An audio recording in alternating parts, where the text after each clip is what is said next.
데이지란 여인의 이야기를 여러분들이 읽으셨죠? 데이지란 여인은 이렇게 지금은 할머니고 돌아가셨는지도 모르겠습니다. 어쨌든 시카고에서 태어나셨습니다. 형제 자매가 10명이나 되었습니다. 다복화했으면 좋겠는데 그러지 못했죠. 아버지가 술 주정뱅이였습니다. 그리고 숱하게 폭력을 행하는 그런 아버지였습니다. 옛날 사람들 다 그렇죠. 그래서 이분이 이렇게 자녀들을 때릴 때는 이 데이지라는 꼬마 아기는 10명 중 한 명이죠. 할 수 있는 것이 한 가지밖에 없었다고 하죠. 몸을 웅크리고 누워서 이렇게 소리내서 우는 것밖에는 할 것이 없었다고 했습니다. 언제 자기도 맞을지 모르니까, 그죠? 그러나 어느 날 어머니조차도 아침에 집을 떠나게 되었습니다. 나는 여기서 더 이상 못 살겠다가 아니고 아버지가 내쫓은 거죠. 이유 없이. 그래서 어머니도 없이 살게 되었고 10명의 그 자녀들은 함께 살지도 못하고 어떤 아이들은 친척 집으로 갈 수밖에 없었습니다. 정말 슬픈 가정이었죠. 그러다 보니까 이 데이지라는 여인을 비롯해서 10명의 형제들은 전부 다 아버지를 미워할 수밖에 없습니다. 아버지를 미워했는데 나이가 들어서 시간이 지났죠. 아버지가 할아버지가 된 다음에 자기가 얼마나 잘못했는가를 깨닫게 되었습니다. 그래서 미국 전역으로 흩어져 사는 자녀들을 집을 방문하면서 내가 정말 잘못했다, 미안하다라는 용서를 구하면서 다니게 되었습니다. 대부분의 형제들은 용서를 했는데 이 데이지라는 여인은 용서를 할 수가 없었습니다. 어떻게 아버지가 평생 나에게 이렇게 큰 상처를 줬는데 어떻게 내가 아버지를 미안하다는 한 말 때문에 용서할 수 있는가? 용서 못하겠다는 거죠. 그건 불공평하다 이거예요. 그래서 아버지를 다시는 쳐다보지 않고 아버지가 죽을 때까지는 또 한 번도 그 아버지를 찾아보지 않았습니다. 아버지만 용서 안 한 걸로 끝나면 좋은데 그게 어디 가겠나요? 결국은 아버지를 용서하지 못했다는 것은 이제 하나님의 은혜를 모르는 거죠. 교회는 열심히 다녔을지 모르고 기도는 열심히 했을지 모르지만 하나님의 은혜를 깨닫지 못했던 거죠. 그러니까 자신의 삶도 하나님의 은혜가 나타나는 삶이 될 수가 없습니다. 그러니까 어떻게 돼요? 자기도 아버지와는 같이 살지 않겠, 아버지 같은 삶을 살지 않겠다라고 다짐했어요. 그래서 술은 먹지 않았습니다. 술은 입에도 대지 않았습니다. 아이들에게 손찌검을 안 했는지 모르겠습니다. 그러나 아버지와 똑같은 삶을 사는 거죠. 아이들을 향해서 헤이트한 마음, 미워하는 마음을 키웁니다. 그래서 아이들에게 툭하면 얘기가 있죠. 너희들 때문에 내 인생이 망했어. 이런 식으로 하고 신경질 부리고, 그러니까 아이들도 어떻게 합니까? 엄마를 미워하게 되어지고 결국은 엄마와 자녀들 간의 관계도 깨어져서 돌이킬 수 없는 그런 이제 관계가 된 거죠. 그래서 이런 이 은혜로 비은혜로운 삶들을 끊어버리지 않으면은 차다순손이 DNA처럼 이것이 대물림이 되는 거죠. 가게 흐르는 영적인 저주, 가게 흐르는 저주를 끊어야 산다. 이게 아니에요. 이게 아니고 그 관계가 아니고 이거는 그냥 해결하면 되는 문제를 용서하고 하나님의 은혜로 품었으면 되는 문제. 그걸 해결하지 못했기 때문에 미움이 또 미움을 낳고 또 미움을 낳았다는 것을 얘기해 주는 거죠. 그러니까 여러분 구분 잘 하시겠죠? 가게 흐르는 저주 이런 거는 순 엉터리 얘기고 말도 안 되는 얘기고 이건 다른 이야기라는 것을 여러분 잘 이해하실 것이라 생각이 듭니다. 그래서 어쨌든 이 데이지라는 여인은 그런 삶을 살게 되는 거죠. 그래서 이 책의 저자인 필립 얀시가 이 여인을 만나고 또 그 아들을 만나면서 이 관계를 회복해 주려고 하는데 되지 않는 거예요. 이 데이지라는 여인은 한 번도 자기가 누구에게 용서를 구한 적도 없고 다른 사람의 죄를 용서해 준 적도 없다는 거죠. 굉장히 드라이한 삶을 산 거죠. 예수 그리스도가 없는 거죠. 그리스도가 있다면 절대 그럴 수 없죠. 그러니까 그렇게 살다가 결국은 인생이 끝나고 마는 거죠. 우리가 왜 이렇게 생각이 들까요? 이유는 이 은혜의 비밀을 모르기 때문에 그래요. 우리가 그걸 인정하고 싶지 않습니다. 은혜는 불공평한 것입니다. 언젠가는 누군가가 먼저 용서해주고 품어주고 양보해주지 않으면 되지 않는 것이 은혜이죠. 그런데 우리가 그거를 못합니다. 이유가 뭘까요? 우리 속에는 사회적인 어떤 도덕적 관념이라고 할까요? 아주 굉장한 진리처럼 자리를 잡고 있는 것이 있습니다. 그건 뭐냐면 평등 혹은 이분 혹은 그렇게 표현할 수 있는 것이 있는데 이 공평하지 못하다, 페어하지 못하다는 생각이 들면 어떻게 합니까? 당장 반감을 갖게 되고 거기에 대해서 어게인스트 하려고 하는 것이 저희들의 마음입니다. 그러니까 우리가 unfair하다라고 하는 거, 아이들도 툭하면 it's not fair 하는 자꾸 그런 얘기 하죠, 꼬맹이들. 그런 것처럼 우리도 unfair하다고 생각하면 우리도 모르게 반감이 생겨지게 되고 심지어는 신앙의 문제에서도 그것이 발동하게 되어집니다. 그래서 우리 생각을 딱 고정해 버리게 되죠. 그래서 데이지처럼 어떻게 아버지가 나의 인생을 이렇게 불행하게 만들었고, 우리 형제들, 우리 엄마에게 준 상처들을 어떻게 미안하다는 한마디로 우리가 용서할 수 있어라고 이렇게 unfair하다고 생각한다 해서 그것을 닫아버렸던 것처럼 우리도 얼마든지 그런 삶을 살 수 있다는 거예요. 그래서 저희들이 얘기하는 대로 하나님께서 말씀하신 것이 있죠. 내 이웃을 사랑하라, 내 몸과 같이 사랑하라. 그건 뭐 그런데 더 나아가서 원수까지도 사랑하라는 말씀이 우리가 정말 순종하기 힘든 이유가 어디 있을까? 그게 왜 불가능한 것처럼 이렇게 느껴질까? 데이지의 이야기를 통해서 우리가 충분히 공감할 수 있고, 실제로 우리 삶 속에서도 그렇다는 것을 우리가 공감할 수 있죠. 왜? 우리 속에서도 it's not fair라는 그런 어떤 원리, 원칙 때문에 하나님의 은혜의 원리로 보지 못하고 세상의 원칙으로 보니까 우리가 용납이 안 되는 거예요. 그래서 어떻게 하면 우리가 이 은혜를, 법칙을 좀 우리가 끌어들일까? 그래서 하나님의 무한한 은혜를 받은 우리가 어떻게 하면 이 세상에서 하나님이 기대하신 대로 이 은혜를 좀 베푸는 삶을 살 것인가에 대해서 고민을 해봤으면 좋겠어요. 굉장히 중요한 문제고요. 이런 것이 우리가 데이지와 같은 삶을 사느냐, 정말 불쌍한 인생으로 끝내느냐, 아니면 그렇지 않느냐를 결정할 수 있는 거죠. 우리가 정말 예수 그리스도가 우리 안에 있다면 우리는 절대로 그렇게 살 수 없어요.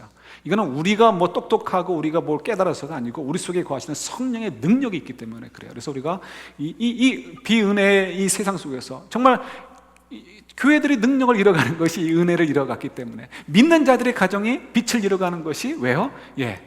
은혜를 잃어버렸기 때문에. 그래서 이것을 회복함을 통해서 우리 정말 하나님의 주시는 그 놀라운 사명들을 이루어가고 하나님 앞에 좀 나아갔으면 좋겠습니다. 왜 이런 일들이 이렇게 불가능하게 느껴질까? 우리가 마침 또 사사기서는 묵상하는데 답이 벌써 탁 나오는 것 같아요. 오늘 본문만 봐도 답이 확 나오는 것 같습니다. 2장만 봐도 그렇습니다. 정말 데이지와 같은 인생을 사는 것이 사사기죠. 왜 그럴까요? 한번 좀 소개해 볼게요. 여러분, 사사기서는 지난주도 잠깐 지난주 얘기 안 했네. 새벽 기도 때 얘기했군요. 사사기서는 여호수아와 이렇게 연결이 되어지죠. 그래서 오늘 2장에서도 보면 6절 이후에서는 여호수아의 이야기가 나옵니다. 그래서 두 개를 대비합니다. 그래서 여호수아 시대는 제가 볼 때는 영적으로 가장 반짝반짝 빛났던, 이스라엘 전체가 가장 빛났던 시대가 여호수아 시대가 아니었나 그런 생각이 듭니다. 오히려 다윗 때보다 더 반짝반짝 빛났던 것 같아요.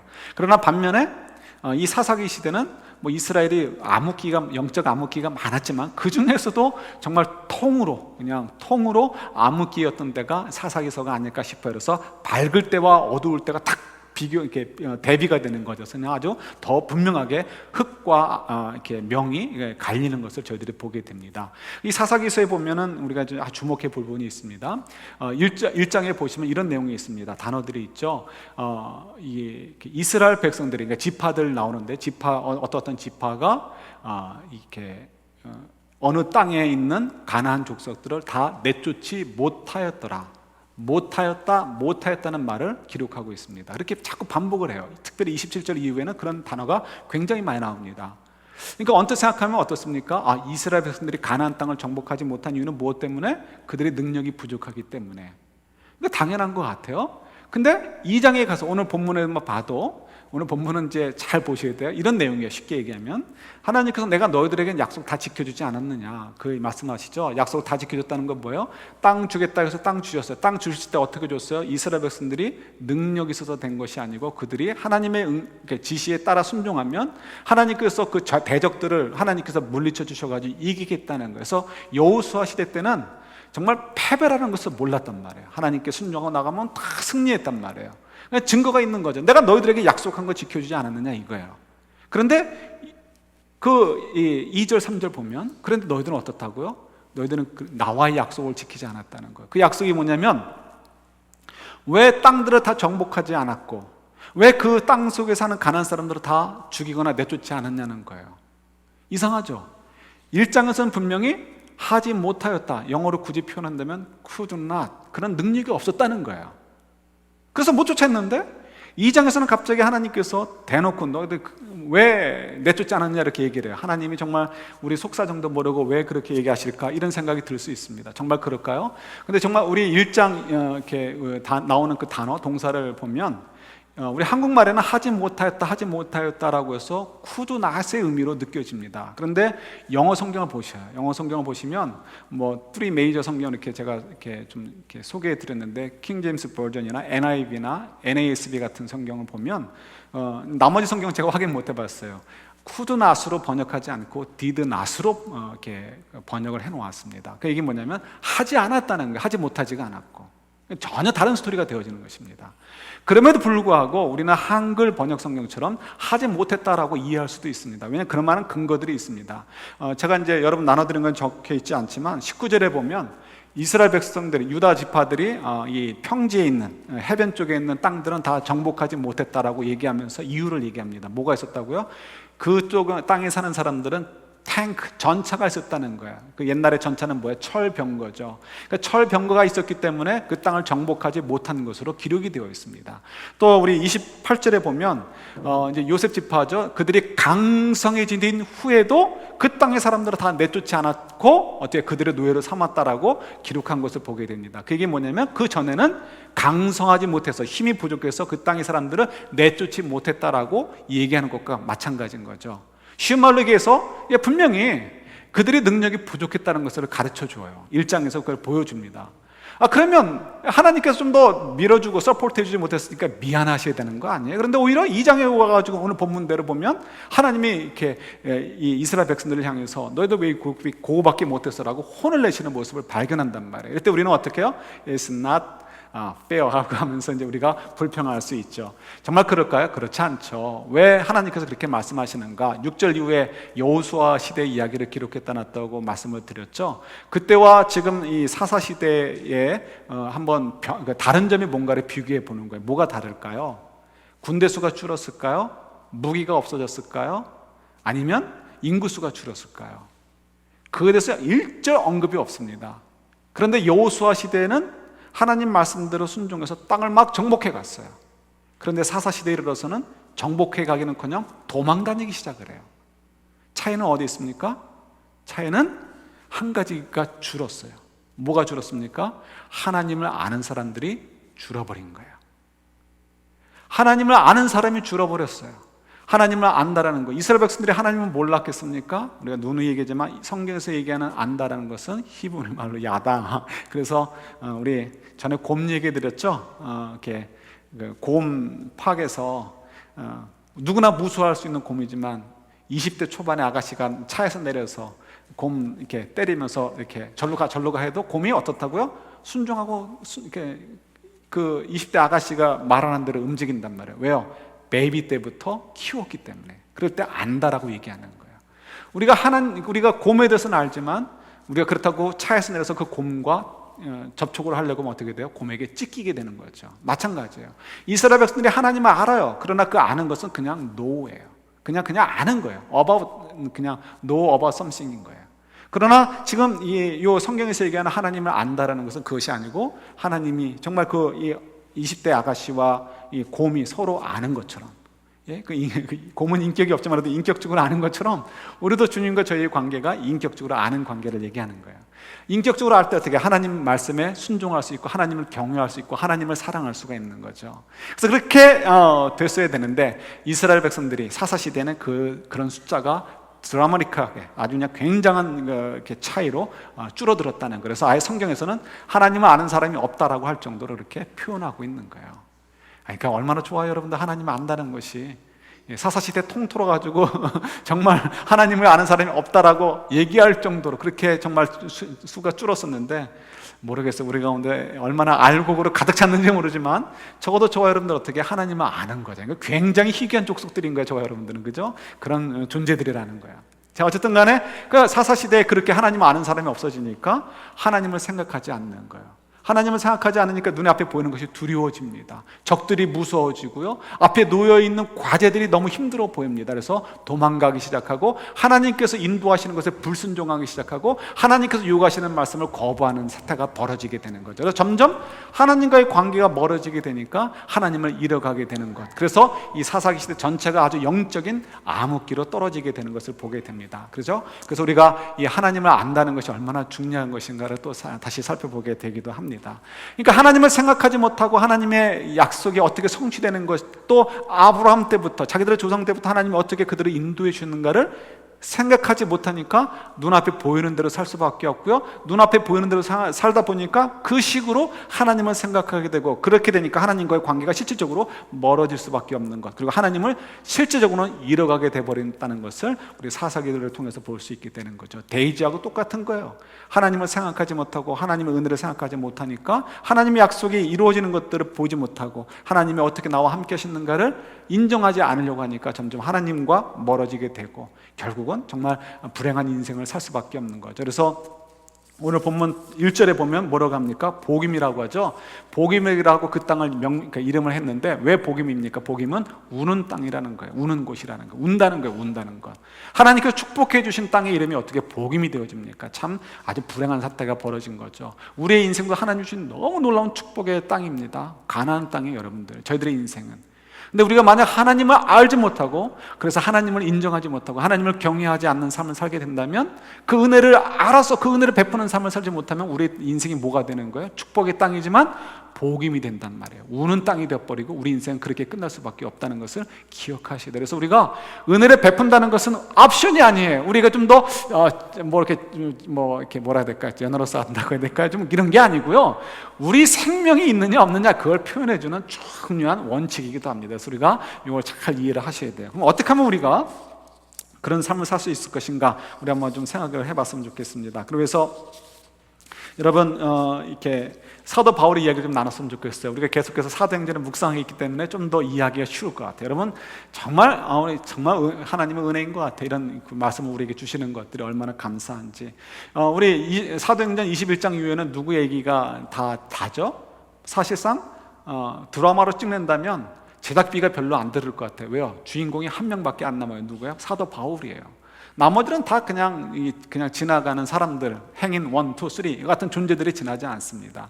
그래서 사도 바울이 어떻게 로마까지 이르게 되었는가를 기록하고 있습니다. 그런데 가만히 보면 이 21장의 바울이 주인공이지만 사실상 주인공도 하는 역할이 없어요.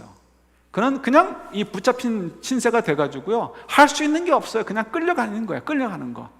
근데 하나님께서 뭐라고 말씀해 주십니까? 너 로마 황제 앞에 가서 너 복음을 전하게 될 거야. 걱정하지 마. 그랬는데 실제로 죽을 고비가 여러 번이 있었어요. 그럼에도 불구하고 그는 정말 로마 황제 앞에 서게 되었는데, 그때까지는 그가 한 일은 아무것도 없단 말이에요. 누구의 능력으로 됐어요? 하나님의 능력으로 됐단 말이에요. 그가 죽을 고비가 뭐가 있었습니까? 암살단이 있었어요. 사도 바울을 죽이기 전에 우리 음식도 먹지 않겠다, 물도 마시지 않겠다라고 맹세했던 암살단이 있었고요. 또 그 다음에는 이렇게 그를 죽이려고 했던, 배가 난파하려고 할 때 죽이려고 했던 이런 로마 병사들도 있었고요. 또 그 다음에 이 풍랑이 있었고요. 다 죽을 수 있었던 그 큰 풍랑이 있었고요. 또 그 다음에 심지어는 독사에게 물리는 그런 일도 있었단 말이에요. 그때 사도 바울이 한 일 아무것도 없는 거예요. 하나님께서 어떻게 하시나 가만히 지켜보고 있으면 되는 거였어요. 그때 하나님께서 그 모든 일들을 보호해 주시고 인도해 주셔서 하나님 말씀하신 대로 로마에까지 인도해 주신 것을 저희들이 보게 되죠. 이것이 왜 중요한가? 우리 고린도전서 한번 15장 한번 이렇게 보시는데 제가 적어드렸어요. 그러니까 그거 보세요 한번요. 고린도전서 15장 10절 말씀입니다.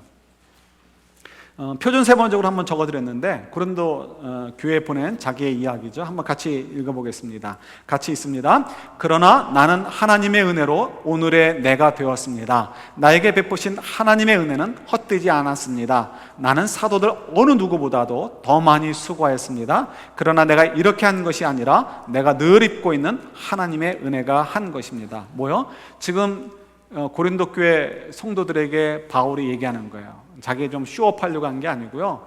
워낙 고린도 교회 성도들이 졸부란 말이에요. 졸부에다가 갑자기 은혜를 받았어요. 하나님 또 은사를 많이 주셔가지고 왜 은사를 이렇게 많이 주셨는지. 그 사람들은 너무 교만한 거예요. 경제적으로 영적으로 교만해요. 사도 바울은 자기들 앞에서 방언도 하지 않죠. 사는 건 또 찌질하죠. 생긴 것도 그냥 그렇죠.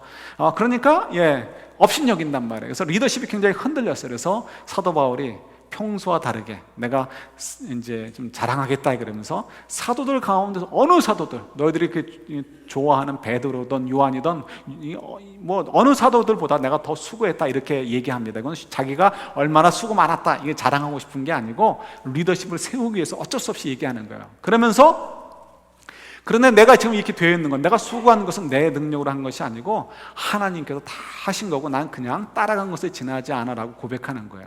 이렇게 고백하는 것이 사도행전 21장에서부터 이제 28장까지 약 2년이 조금 더 되는 기간 동안에 벌어지는 일들로 다시 한 번 더 확인이 되어지는 거예요. 그러니까 지금 사도 바울은 얼마든지 이렇게 이 세상은 불공평할까 얘기할 수 있습니다.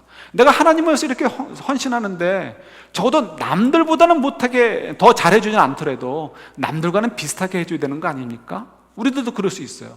다른 사람들도 다 동일하게 하나님께 구원받았잖아요. 그러면 내가 저 사람처럼 이렇게 되지 못하고 왜 이렇게 살아야 됩니까? 라고 얼마든지 우리도 unfair하다고 얘기할 수 있단 말이에요. 그러면 그 unfair하다는 생각이 드는 순간 그러면 우리 생각이 불락돼가지고 그 다음에 하나님의 은혜를 깨닫지 못하고 베풀지 못한단 말이에요.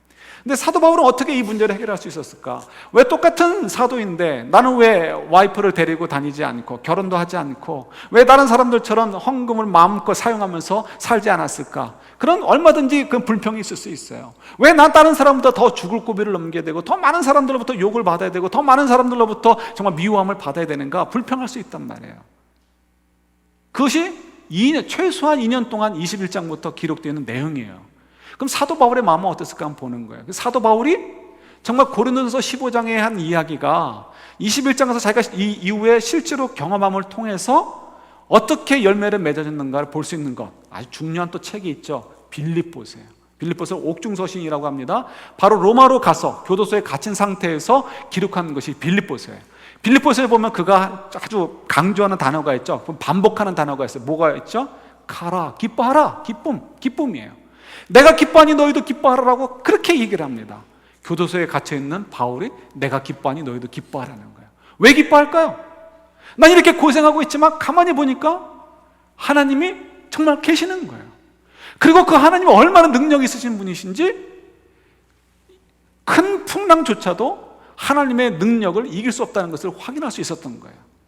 전에도 알았지만 더 확인이 되어지는 거예요. 정말 죽을 고비를 경험하면서 며칠씩 이렇게 잠도 못 자고 먹지도 못하면서 죽을 고비를 넘기면서 그런 것들을 경험하게 되는 거죠. 그러니까 사도 바울이 하나님 정말 그 능력의 하나님이시고 그 하나님이 누구와 지금 함께 하고 있어요? 자기와 나와 함께 하고 있구나 하는 것을 알게 되는 거예요. 내가 지금 너무 고난스러워요. 너무 불평스러워요. 그러니까 힘들어요. 불편해요. 그렇지만 가만히 보니까 내가 지금 하나님과 더불어 살고 있고 하나님의 그 구원의 그 능력 속에 있고 하나님의 무한한 은혜 속에 내가 지금 살고 있다는 것을 확인하게 되어지는 거예요. 오늘 찬양 은혜로다 그 찬양했지만 정말 나 같은 죄인이 하나님의 그 자녀가 되었다니 얼마나 놀랍고 감사하니 기뻐할 수밖에 없는 거예요. 그리고 가만히 보니까 자기 삶이 결국 누구의 삶과 똑같다는 것을 발견할 수 있었어요. 누구의 삶과 똑같아요? 빌립보서에 또 나와요. 2장 6절부터 11절에 보면 예수님의 이야기가 나오죠. 예수님의 찬송시가 나오는데 예수님도 우리처럼 죽기까지, 우리처럼이 아니고 죽기까지 하나님께 순종했더니 하나님이 그를 모든 이름이 뛰어나게 하셨다. 그래서 뭐 황제고 뭐가 다 필요 없다는 거예요. 다 주님 앞에서는 아무것도 아니라는 거죠. 모든 이름이 뛰어나서 그래서 하나님의 우편에 앉아서 온 세상을 통치하게 하셨다는 거 선언하는 것을 보게 되죠. 사도 바울이 지금 그걸 깨달았다는 거예요. 하나님 때문에 그걸 깨달았다는 거죠. 그 고생 속에서 내가 지금 이런 삶을 살고 있구나 라고 하는 것을 깨달음이 있게 되니까 그 다음에 어떻게 해요? 빌립보 교회 성도들에게도 너희도 이와 같은 삶을 살아라라고 얘기할 수 있는 거예요. 그러니까 사도 바울이 뭘 했다고요? 하나님을 생각하고 하나님이 나를 어떻게 인도하시는가를 생각하게 되고 정말 하나님의 그 무한하신 은혜가 내 삶 속에 있다는 것을 생각하니까 아무리 어려움이 있어도 그 어려움 속에 파묻히지 않고요. 계속해서 하나님이 이렇게 인도하시는 것을 따라 기뻐하며 살 수 있었다는 거죠. 그러니까 사도 바울이 은혜를 베푸는 삶을 살 수 있었던 거예요. 이게 왜 중요할까요? 우리가 이런 삶을 살아야 되기 때문에 그렇죠. 여러분, 이렇게 은혜를 베푸는 삶이 참 어렵습니다. 우리 주변에 이제 종종 그런 얘기 듣죠. 이혼한 가정들이 요즘 참 많잖아요. 이혼한 가정이 있습니다. 누가 잘못했을까요? 누가 잘못이 더 커요? 남자 쪽 얘기를 들으면 누가 죽일 사람이에요? 여자가 죽일 사람이죠? 여자 쪽 얘기를 들으면 누가 죽일 사람이에요? 남자가 죽일 사람이에요. 그죠? 근데 우리는 한쪽 얘기를 듣고서 우리는 판단을 내리죠? 쟤 죽일 사람, 쟤 죽일 사람 이렇게 되어버립니다. 저런 게 어떻게 신앙인일까? 이렇게 얘기를 하죠? 얼마나 미련한 거예요? 우리가 얼마나 큰 죄를 짓는 거예요. 이건 죄예요. 왜요? 하나님께서 존귀하게 여기는 사람을 내가 뭐라고 판단을 하고 우리가 저주를 하고 욕을 할 수 있습니까? 이건 죄예요. 하나님이 사랑하는 사람을 향해서 우리가 손가락질하고 하나님을 향해서 욕하는 것은 뭐가 되는 거예요? 누구를 욕하는 거예요? 주님을 욕하는 거예요.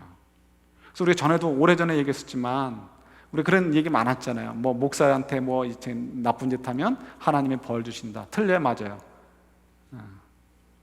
우리 틀리다라고 얘기하면 좋겠죠. 맞아요. 그런데 문제는 뭐예요?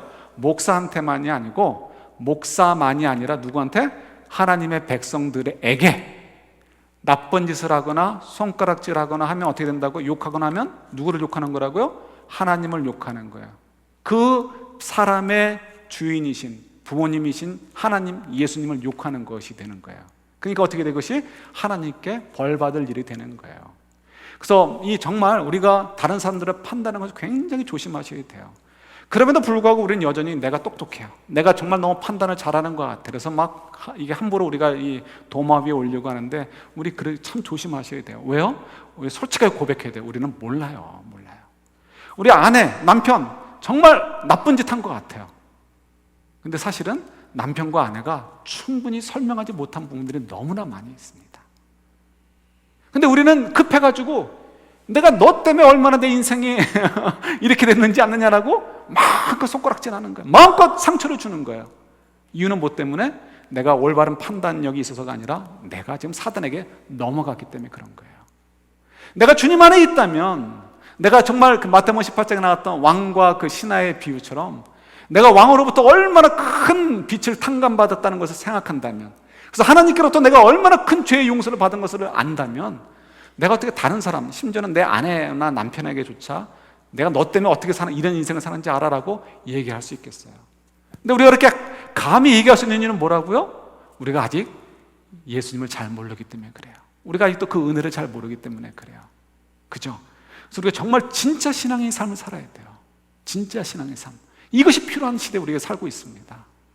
우리 사사기 시대에 하나님을 아는 사람이 없더라. 그러나 우리 그때 있었다면 우리는 그때 당시에 살았던 베들레헴 사람들처럼, 예, 루키 얘기죠. 우리가 그런 사람, 우리 그런 존재들이 되었으면 좋겠어요. 그러나 이게 쉽지가 않습니다. 저도 힘들어요. 아침마다 여러분 어떻게 무슨 생각으로 일어나십니까? 아침 일어나서 무슨 생각하셔요?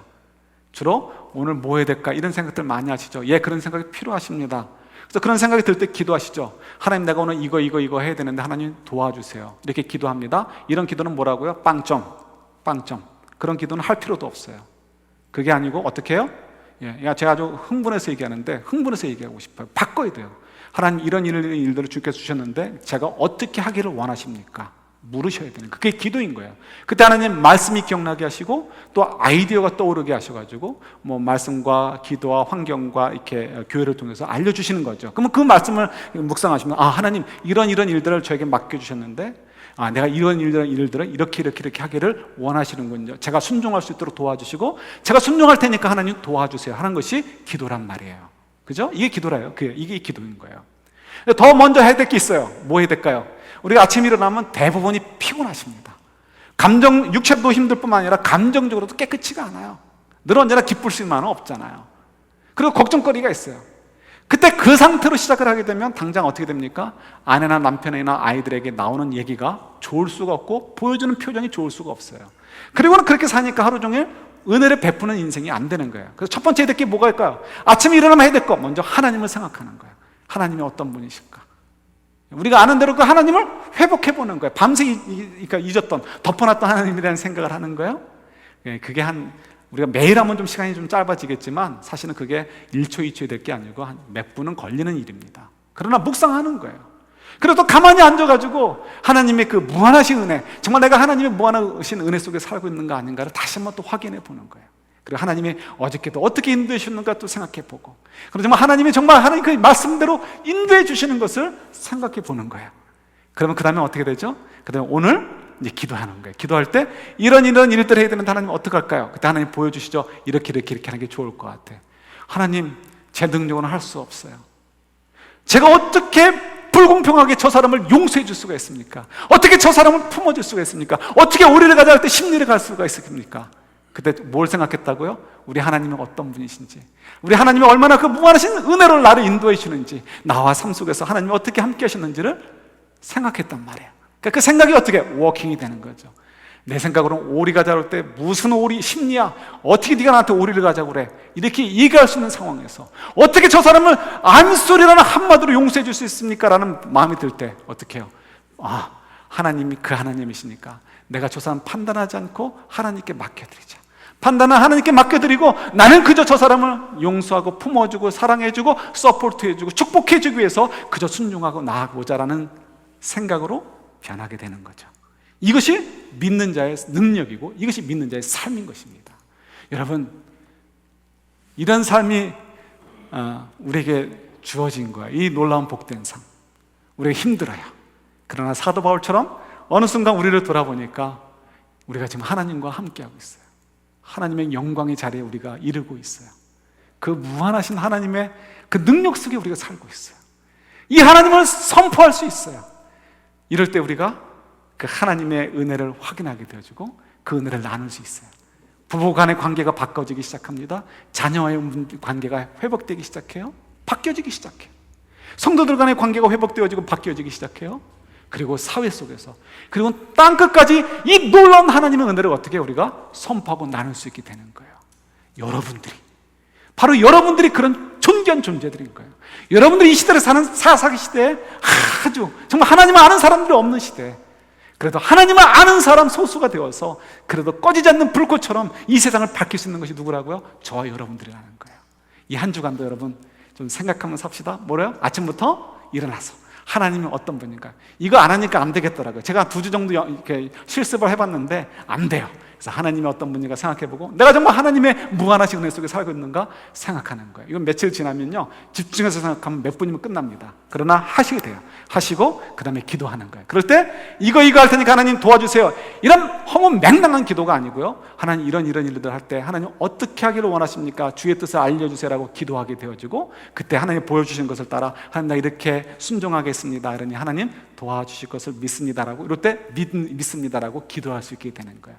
그러면서 우리가 어느덧 정말 이 은혜로, 이 놀라운 하나님의 은혜로 채워져가는 저희들의 삶, 그리고 이 세상 땅끝까지, 이럴 때 참 복음을 증거하는 거예요. 그죠? 이 복음을 증거할 수 있는 저희들이 될 수 있기를 우리 주님의 이름으로 축원합니다.